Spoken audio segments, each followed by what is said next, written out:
So what I've done so far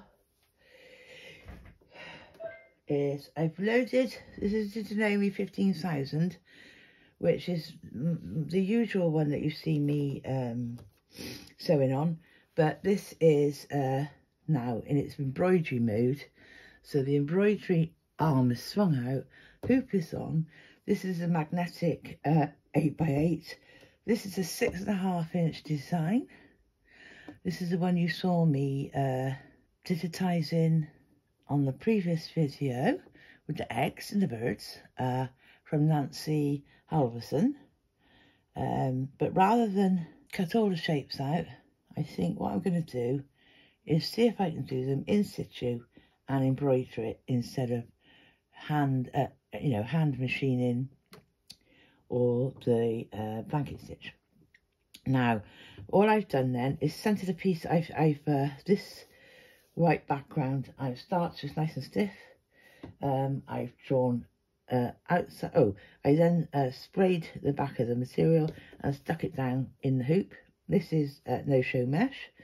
I've just done a quick outline of a square to also help with holding the fabric taut. Yeah. So now we're ready to start. Here we go then.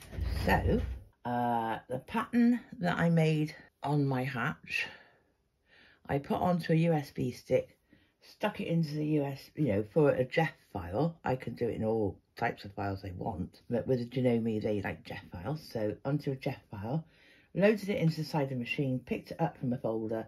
So now it's on my visual screen here of what it's going to do with all the, it's telling me, have I got the right hoop? Have I done this? Have I done that? So we're ready to go. So all I've got to do now, I can't remember, I haven't done this for, I don't know. I don't think I've done anything on embroidery for, well, 18 months or so. So let's see if we can get going, right? So where's start?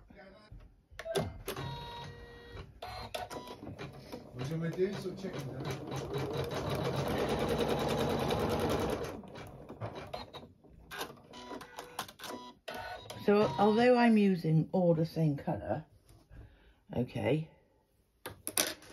that's the placement line for where I want my bit of fabric, and this bit has been starched. So what I'm going to do is I'm just going to say, well, it only wants a little strip like that. Where's my larger scissors? They're easier. Yep, so I just get, So this is how you applique and cut in place. So as long as it's covering all of that now, yeah, that's the colour I want to use. I press start again.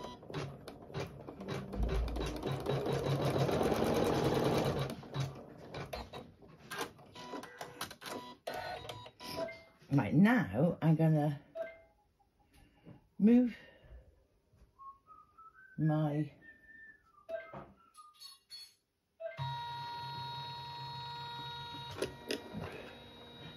hoop forward so I can get at it. Yeah, I wonder if this is coming out on camera. You can just see me, can't you? Let me just move the camera then. A minute. Yeah, now you can see it, right. And then I either use those. Where's the other pair I have? They're under here, aren't they? Applique scissors. Okay. No. They're not gonna... I don't like those. I have got a little pair of snips, like tweezers.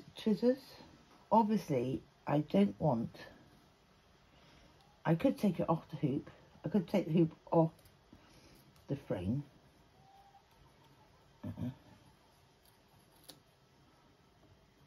But the last thing I want to do is to cut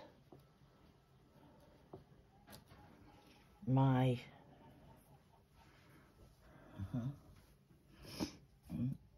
actual fabric here. Can I do it left-handed? No. It's just right on this edge.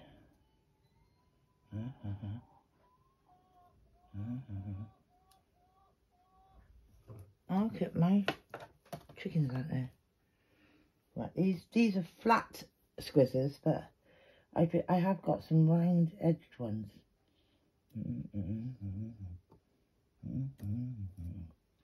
I've got to go really careful. Right, so I've done that one. Send it back. Don't worry, I'll get quicker as I get better. Press start and it'll probably do that again.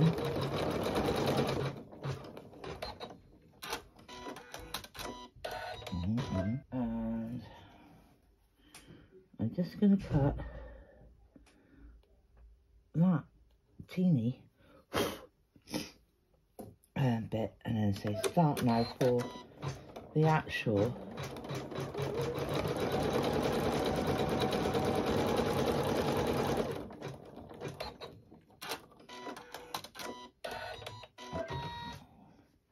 okay, so that is now done actual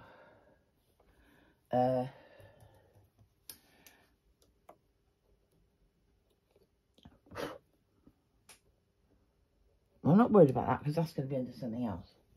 Right, okay, so we move on now to the next bit.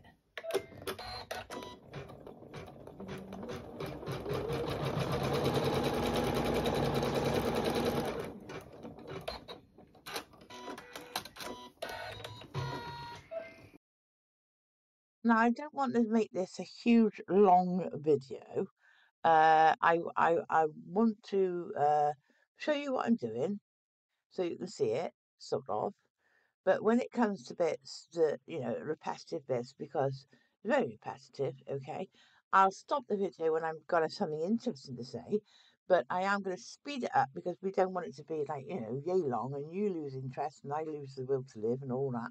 So, yeah, so you can see it, but some of it is going to be very much speeded up.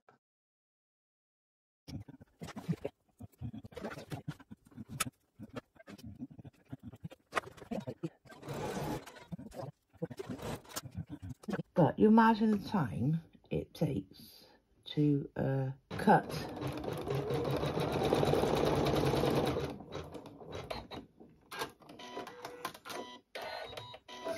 all these applique shapes out, trace them, etc. Put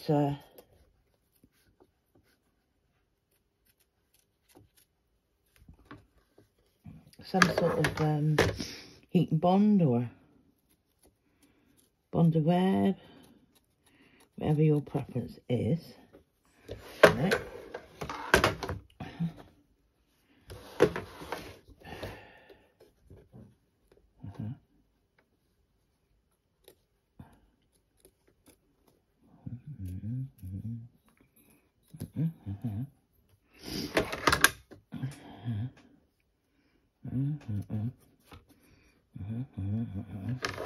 And if you think, well, hang on a minute, some of these blanket stitches aren't going all the way around. Well, that's because there's going to be an overlying colour on top of it. Right, back on the hoop. The only reason I was given a set, I decided I don't want that second tap down line.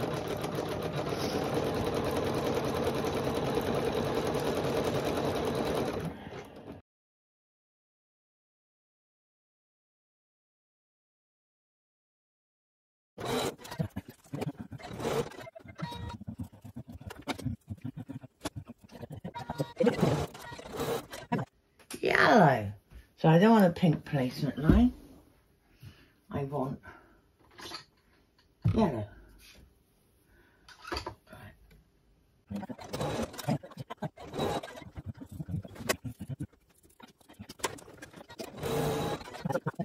Oh, this is a blue egg. Woo! I haven't picked any fabric for this blue egg, so I'm going to stop that there while I just go and get out something I think would be suitable. Okay, so blue thread in, start.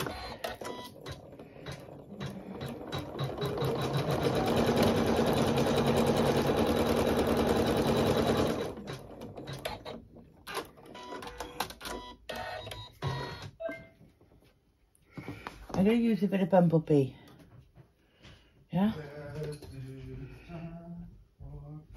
which I have just started.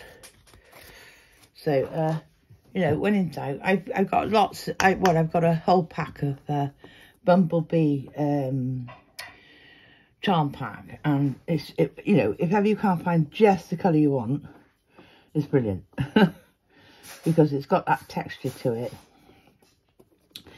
And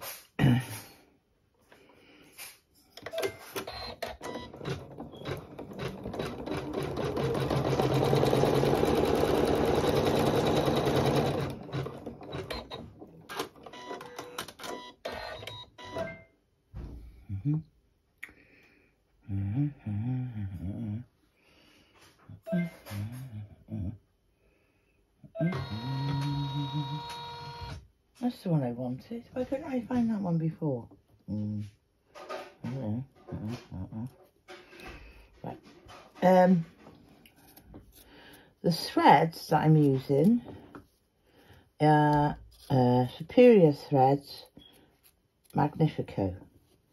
I do like them for embroidery work, yeah. I've only got about 15 colours, different colours. They're not all Magnifico, but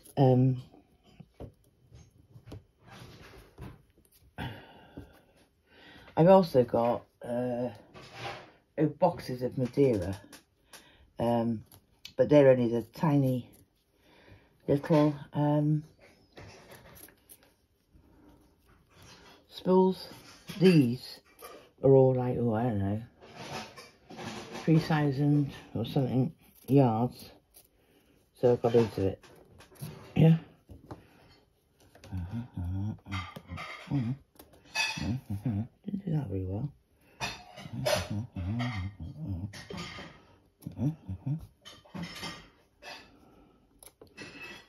I am quite fussy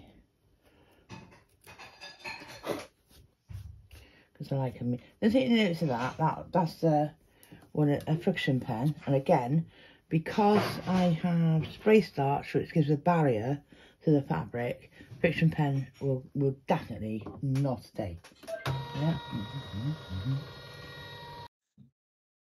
When I say friction pen, I mean a felt end, like a felt tip friction pen, not the pen type rollerball one, because that will scar your fabric and it will leave a mark, no matter how much you spray it with Best Press or any other starch type thing that you can use on fabric. Right, where are you going now? We're going to do an egg down there. Oh, it's going to be a lovely bright orange.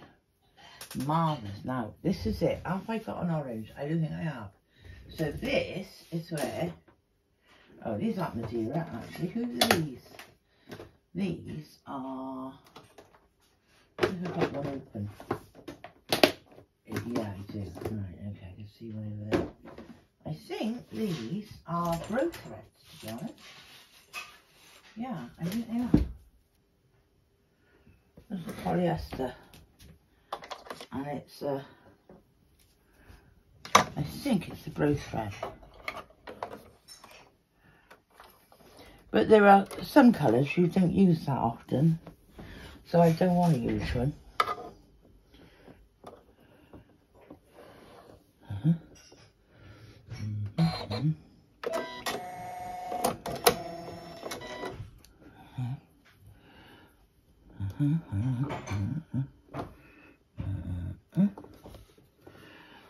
So,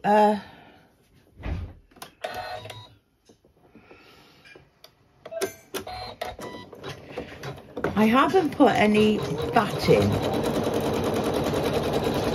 behind this because I do intend to do some free motion work on it after it's finished. Yeah, I suppose in hindsight, I could have put batting underneath, programmed in the free motion, and then I wouldn't have to worry, would I? This is a nice cheap bit of fat quarter from Aldi's or Lidl's, one or the other. They always come with loads of starch in them. They're so thick. It's like a piece of paper, isn't it? Anyone notice my watch? I got a kaleidoscope face on it. Keeps changing. Gives me wonderful ideas for sewing projects. I look at it and I think, oh, I could do that. Take that orange out. That's a little blue thread, I think. What do we want now? We want the pink. It's a great stash bust to this, isn't it? Don't forget to subscribe, like the video if you want to see some more content.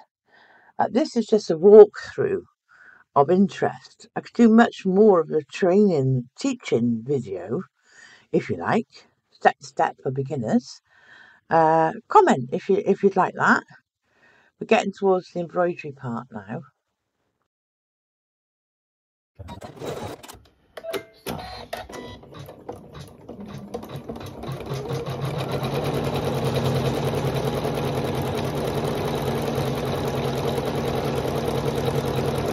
And this is just pure embroidery that I did on the programme. A bean stitch, basically. While this is doing its thing, I just thought I might say, I just recently got hold of some of Laurie Holt's shapes and books from Farm Girl and this, that, and the other, and the stitch alongs. So I am going to be doing some of her stuff in the same vein as an embroidered applique too. Thought you might be interested in that, so might be worth a look later on.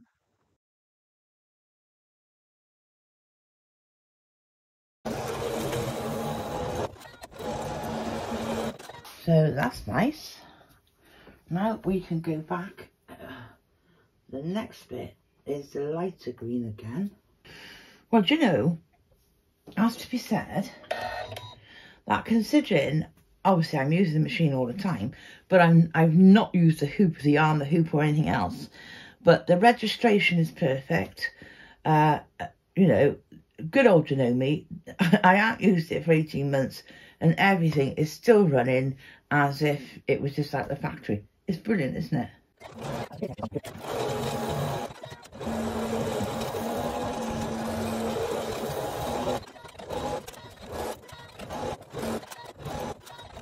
Right, so that's some of the embroidery elements.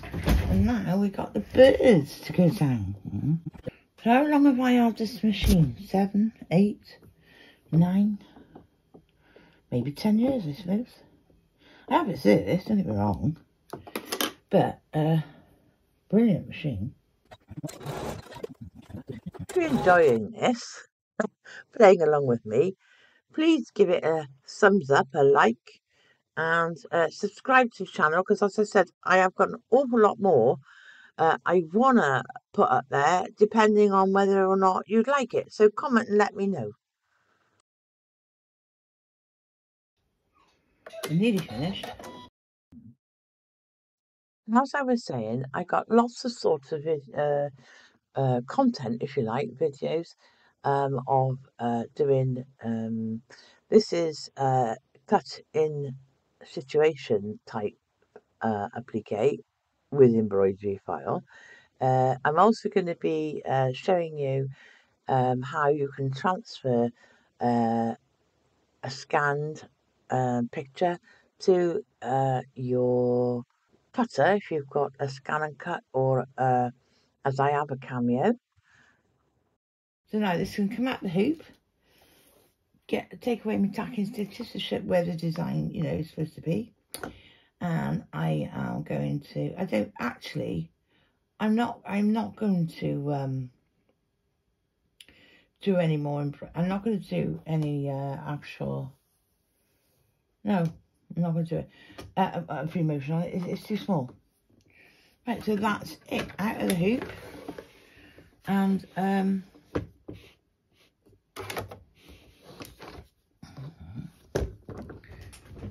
don't know what's coming out on camera, how much is coming out on camera,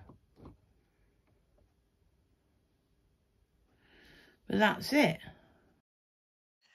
Here we are, out of the hoop, as you can see. Now I'm going to cut this down to 6.5, the original size. I've already taken out the tacking stitches that were holding the fabric down. And as you'll see, what I did next was I got a 2.5-inch strip of a colour. I then did a little bit of ruler work, as you can see, and a little bit of free motion, and ended up with something that is just under 9 inches, which is just the size I wanted it. Very happy with how this turned out. What do you think? Like, subscribe, and come back for a bit more.